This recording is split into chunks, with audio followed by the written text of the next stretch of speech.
Hello students, तो next topic हम complex integration को रिवाइज करेंगे। इसमें अगर 8th पॉइंट की बात करें तो it talks about Cauchy's theorem.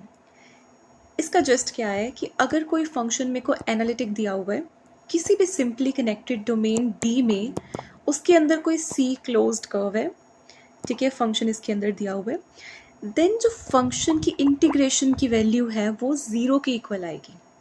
तो बेसिकली अगर मेरे को फंक्शन एनालिटिक दिया है और किसी क्लोज्ड कर्व में दिया है, देन उसकी जो इंटीग्रेशन की वैल्यू है वो मेरे पास 0 के इक्वल आएगी।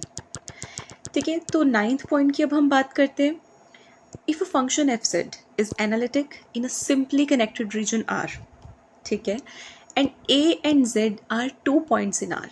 किसी रीजन आर में हमारे पास ए और जेड 2 पॉइंट्स हैं।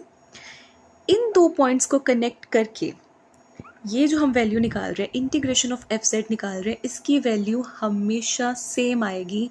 मैटर नहीं करता कि आप कौन सा पाथ चूज करते हो, कैसा भी पाथ आप चूज कर लो, because it is given as कि अगर हमें फंक्शन एनालिटिक दिया हुआ है देन इसकी जो वैल्यू है this is independent of the path in are. So this is important, independent of the path in are joining A and Z, अगर फंक्शन हमें एनालिटिक दिया ओनली देन, राइट। हम चलते हैं नेक्स्ट पॉइंट पे, 10th बहुत ही interesting है, it is मोरेरास theorem.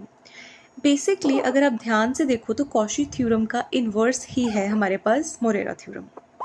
इसका इन्वर्स पॉसिबली देखो क्या हो सकता है 8 पॉइंट का, कि अगर मेरे को ये चीज़ अब गिवन है, लेट मी चेक कलर, अगर मेरे को ये वाली चीज़ गिवन है कि इंटीग्रेशन 0 आ रही है, दैट शुड इम्प्लाई कि एफ ऑफ जेड एनालिटिक है, तो वैसी सी ही है मोरेरा थ्योरम।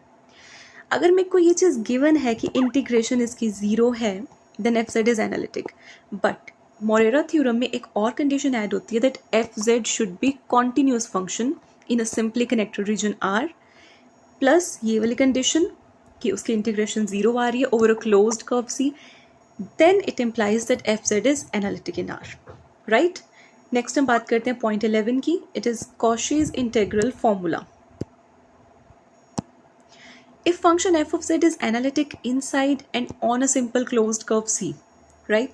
और एक कोई भी पॉइंट है उस कर्व के अंदर, एक कोई भी पॉइंट है, देन इस पॉइंट के ऊपर अगर हमने फंक्शन की वैल्यू निकालनी है तो वो किस फॉर्मूला से निकालनी है, वो हमने इस फॉर्मूला से निकालनी है।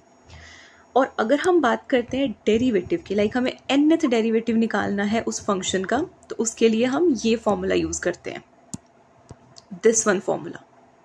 ये फॉर्मूला आपको लर्न करना पड़ेगा, एग्जाम में बहुत ज़्यादा यूज़ होता है और इसके रिलेटेड क्वेश्चंस बहुत ज़्यादा आते हैं। नेक्स्ट पॉइंट पे चलते हैं, दैट इज़ लाइवलीज थ्योरम। ये जितनी ज़्यादा कॉम्प्लिकेटेड लगती है स्टूडेंट्स को अप्लाई करनी, उतनी ही ज़्यादा ये सिंपल है। पहले हम इसको रीड आउट करते हैं।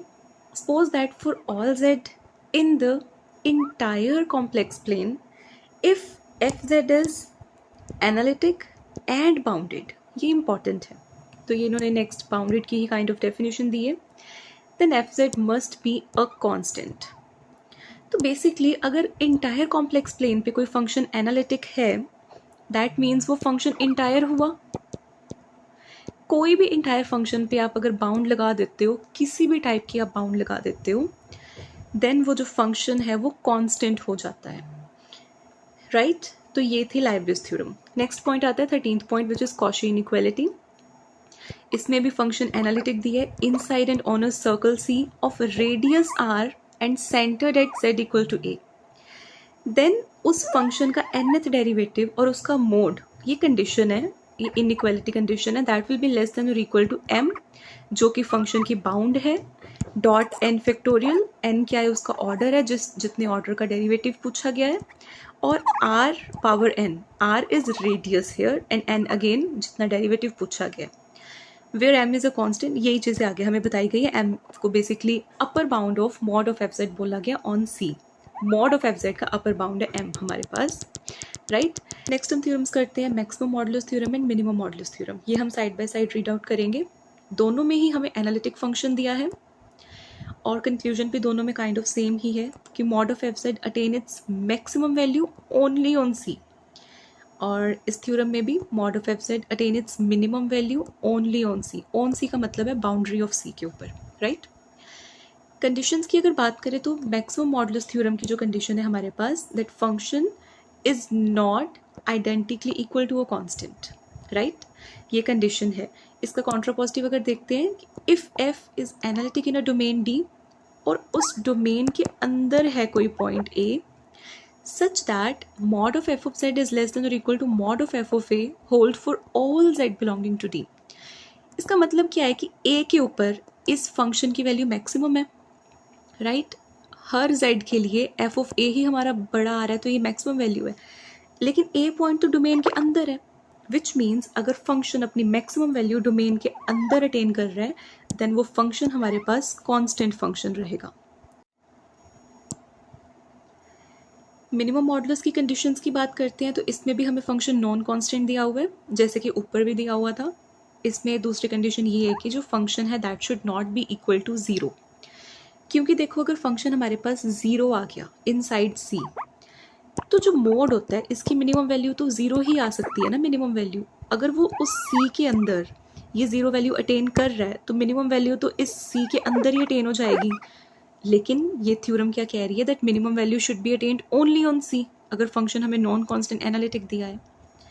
इसका कॉन्ट्रापॉजिटिव करते हैं, that is in other words if f is analytic in a domain D, non zero भी दिया हुआ है, ऑन डी हमें नॉन जीरो दिया हुआ है, एंड ए कोई पॉइंट है डी के अंदर, such that mod of f of z is greater than और equal to mod of f of a for all z. इसका मतलब क्या है, जो फंक्शन है ए के ऊपर वैल्यू जो अटेन कर रहा है वो मिनिमम वैल्यू अटेन कर रहा है। अगर इस डोमेन के अंदर मिनिमम वैल्यू अटेन हो रही है then again as in above theorem ये फंक्शन भी फिर कांस्टेंट हो जाएगा। लास्ट हम पॉइंट पढ़ते हैं फंडामेंटल थ्योरम ऑफ अलजेब्रा। ये हमने बहुत बार पढ़ी हुई है, it's quite easy. Every polynomial equation जिसको इस तरीके से हम लिखते हैं with degree n greater than और equal to 1 and a n not equal to 0, a n here is leading coefficient, you can see, right, it has at least one root, क्योंकि हमें डिग्री ग्रेटर देन और equal to 1 दी है। For degree at least 1, it has at least one root. Thus it follows that ये जो equation है हमारे पास it has exactly n roots in C. Complex roots exactly n आएंगी for n degree polynomial, but we can't say कि n real roots आएंगी. Yes, necessarily n complex roots आएंगी जिसकी वजह से ये लिखा हुआ है exactly n roots in C.